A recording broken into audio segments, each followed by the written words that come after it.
আপনি কি জানেন দাজ্জাল কতটা শক্তিশালী হবে? তার ক্ষমতা এমন হবে যে মানুষ তাকে দেখে নিজেদের বুদ্ধি বিবেচনা হারিয়ে ফেলবে।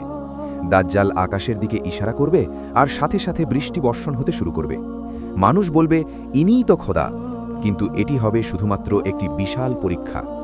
দাজ্জালের কাছে এমন ক্ষমতা থাকবে যে সে কোনো মানুষকে হত্যা করে বলবে, যদি আমি একে জীবিত করে দিই তবে কি তোমরা আমার ওপর ঈমান আনবে?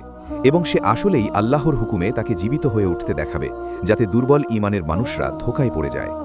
তার এক হাতে জান্নাত এবং অন্য হাতে জাহান্নামের মতো জিনিস থাকবে, কিন্তু বাস্তবতা হবে ঠিক উল্টো।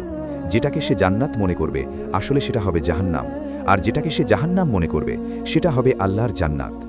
তার কাছে একটি অদ্ভুত বাহন থাকবে, যার ওপর বসে সে পুরো পৃথিবী কিছু মুহূর্তের মধ্যেই ঘুরে ফেলবে। কোনো শহর, কোনো জাতি বা কোনো দেশ তার নাগালের বাইরে থাকবে না।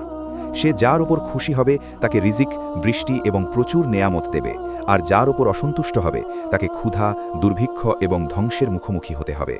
এটাই দাজ্জালের শক্তি। যে তার এই ধোঁকা থেকে বেঁচে যাবে সেই সফল হবে। আল্লাহ তাআলা আমাদের সবাইকে দাজ্জালের ফিতনা থেকে হেফাজত করুন। কমেন্টে অবশ্যই আমিন লিখুন।